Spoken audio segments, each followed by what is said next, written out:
Hey, how you guys doing today? I wanted to take a few minutes of your time this afternoon and help you choose the best interest rate if you are looking to purchase residential real estate. Uh, the example that I'm going to go over is something that I just spoke with or went over with one of my clients that's looking to do a VA loan. However, the principles that I'm going to go over are applicable regardless of loan type, right? Conventional, FHA, VA, or USDA. So, a couple of things that you have to understand before we get into this actual sales price is most interest rates that you see online today are associated with some form of discount point, right? Discount points. And so you have to understand that discount points in essence, or the easiest way for me to explain it, are is when you take money out of your pocket or from the seller's pocket and you pay an amount up front to lower your interest rate. So you have to understand that most rates that you see online are associated or have some type of discount points associated with that rate. Okay. That's number one here. The second thing you have to realize is this: if you're not currently under contract, if you don't have a home that you have successfully negotiated a contract on, right? And when I say under contract or receipted contract, right? Meaning you are beyond the option period, okay? And you're actually moving forward to purchase this home, okay? If you don't have that, then any interest rate, okay, that you're quoted, uh, any interest rate that you're quoted is just that. It's a quote until you go under contract. So understand that part when you're trying to shop and compare. You know, I'm a great advocate, a big advocate for you guys to at minimum check with two different lenders, uh, no more than three, when you're looking to get the best deal for you and your family. But you have to understand a couple of things when you're trying to do that. And like I said, number one, most rates that you see online will be associated with some type of discount point. And then, uh, secondly, um, the rate that you're quoted online is just that. It's good for that time because you don't have a contract, a valid contract that you are in the process of consummating closing on. It's just a quote at that time. So now, with that said, using this $500,000 example, I just help a client understand should I pay discount points. Now, discount points typically it's 1%. Okay, it's a 1% of the sales price. Okay, of the sales price. So here it's equivalent.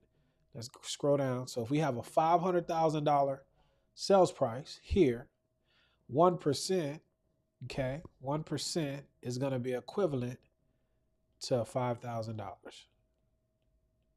So what you're trying to determine if you're under contract, okay, or if you're just trying to get an understanding of how to understand discount points, how do you figure out if you should pay points, one or more, to lower the interest rate? Well, the first thing that you need to understand is how long will you be in that mortgage? How long, okay, will you keep this mortgage? Okay. And then you need to determine not only how long will you be in the mortgage, how long will it take you to break even? Break even. Okay. And the way you do that is simply this. In this example, the example that I gave the young lady, sales price 500,000, 1 point is equal to 5,000, right?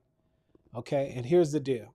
Uh, loan amount, we'll just say loan amount is 500K. just to keep things simple. And then a par rate, par meaning doesn't cost you any money to get this rate at this time, 6.5%. Okay. Or if I want to pay 1 percentage point, one discount point, I could bring the rate down to 6.25%. Okay. Just as an example. So what you have to do is you have to get an understanding of what the principal and interest payment, right? The PI payment would be at 6.5 and then at 6.25 and get the difference so we can see what the break even point is, right? So just real quick, say 500,000, 6.5% interest, 360 months. It's amortized over 30 years. So the payment here, roughly, we're going to round up or down. So we're going to say the principal and interest payment here is $3,160 for this 6.5%. And then for me to get 6.25, right, to pay an additional $5,000 or 1 percentage point, then my principal and interest payment would be 3,000. Let's call it $79. Let's round up. Okay, $3,079. Okay. Now, what's the difference? 3160. So the difference here is 80. We'll call it, yeah, $81. So it's a difference. The difference here is 81 bucks. Okay. So I'm saying, hey, should I pay $5,000 up front in this discount point on this loan scenario, 500 grand? Should I pay an additional $5,000 to get basically a 1/4% lower in interest rate? And again, this is just an example, right? So the way I would do that simply is this. I know that the difference between the two payments here is this $81. Okay. So I would just say 5 grand, 5,000. That's what it's going to cost divided by $81, right? Somebody's watching. What is that on the, put that in the comment section if you like. But 5,000 divided by $81, okay? It's going to roughly take me, uh, hey, what's up, Miss Segura? How you doing? Good to see you. Good to see you. All is well over here. Preferably, all is well with you. Uh, Give me a call. Love to say hello, and preferably everything is good with you and the family. But roughly, it'll take 62 months. 62 months, right? So that's 5 years and 2 months. There you go. Well, I got smart. I got smart clientele. Yes, ma'am. So Miss Segura, thank you. Miss Segura, she got it right. 61.72 months. We're gonna round it up, call it 62 months. 5 years, 12 times 5, 60, right? So 5 years, 2 months. So the question becomes then, should I take $5,000 today? Let's think a little bit. With inflation and things of that nature, those of you guys that follow me, we understand that inflation is just a fancy term to say that my buying power is not as great as it was at one time. Every dollar doesn't purchase as much. So if I'm going to take $5,000 today, right, to save $81 a month now, and it'll take me 5 years and 2 months, right, to recoup, to realize the benefit of doing so, should I do that? So that's how you look at this situation to determine if you should pay discount points. Now, here's the deal. Respectfully, if $81 in a $500,000 purchase price scenario, right, is going to make the bank for you, we might want to have a different conversation because you're probably buying too much house. But you guys are grown. You do what you want to do, right? But I'm here. I'm here to advocate for you. Mr. Segura will let you know I'm not the guy. I'll tell you, hey, you can't afford that, right? Respectfully. Now, if you move forward, hey, we're gonna do whatever it is that you want to do. But again, if $81 a month on a $500,000 purchase price is that important to you, you may want to reconsider that. That aside, let's say it is, okay?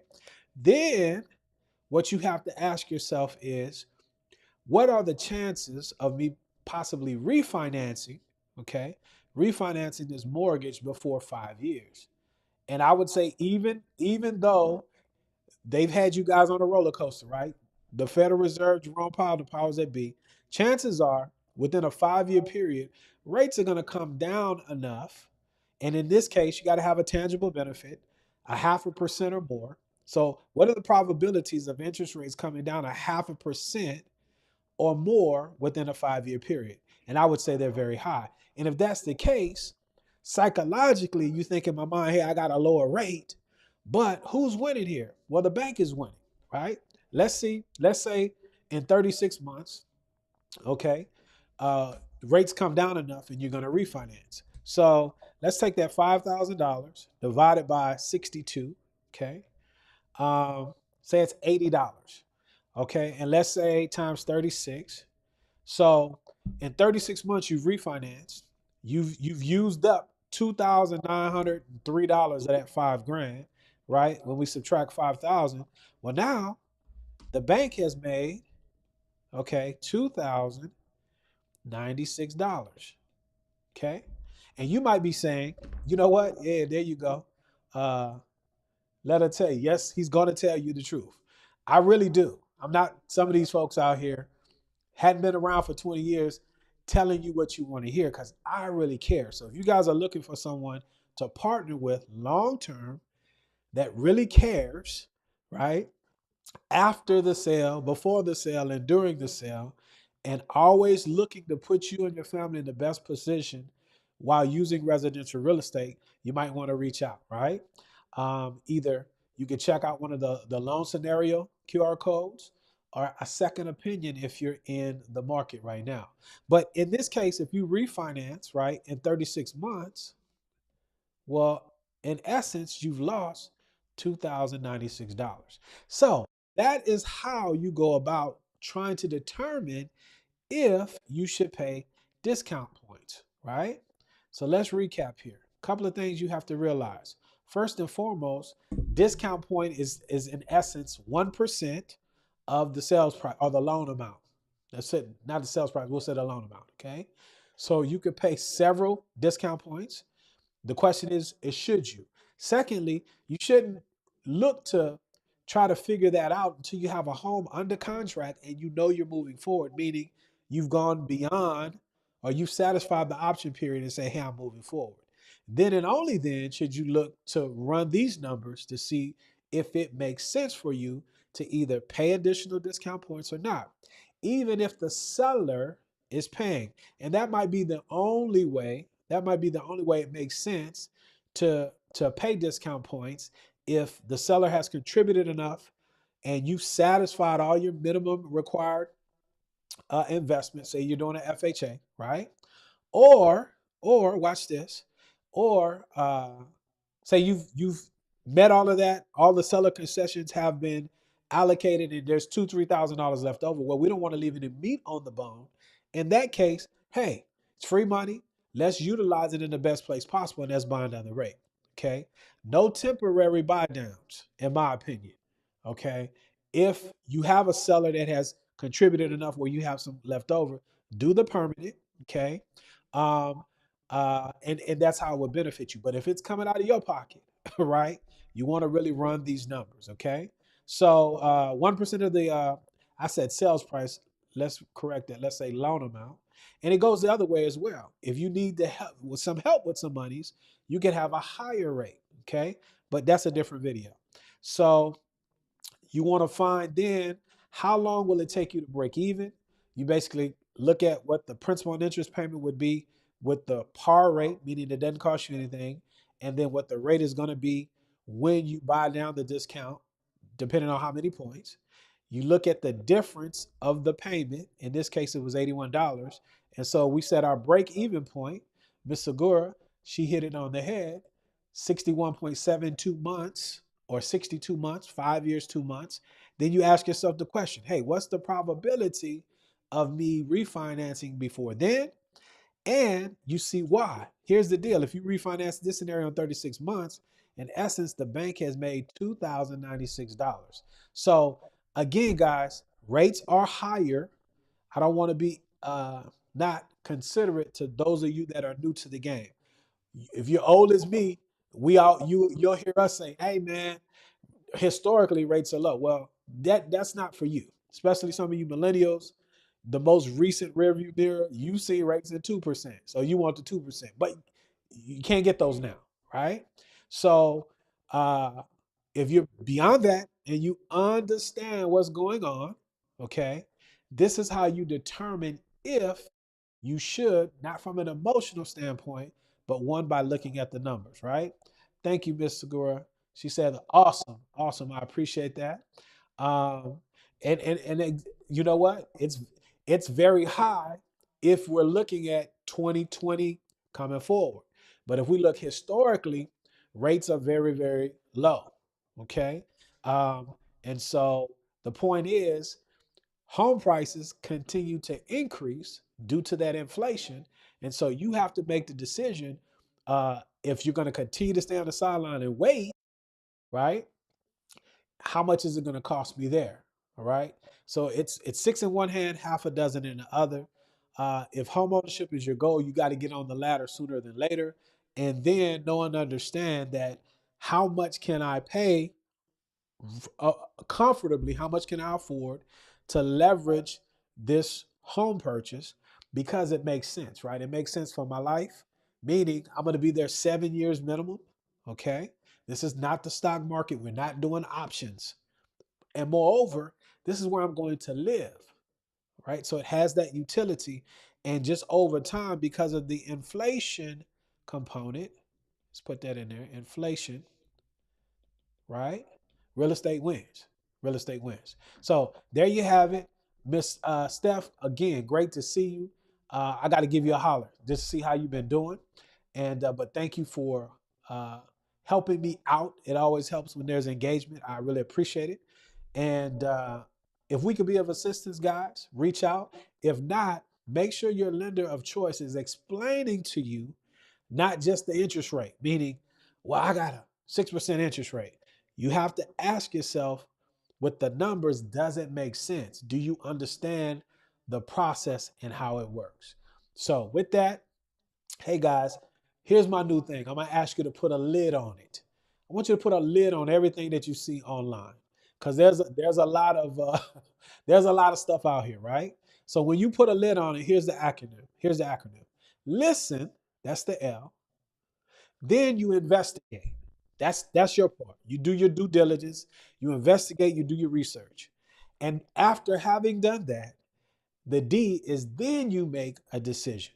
So as you move forward, not only with this, but everything in life, put a lid on it.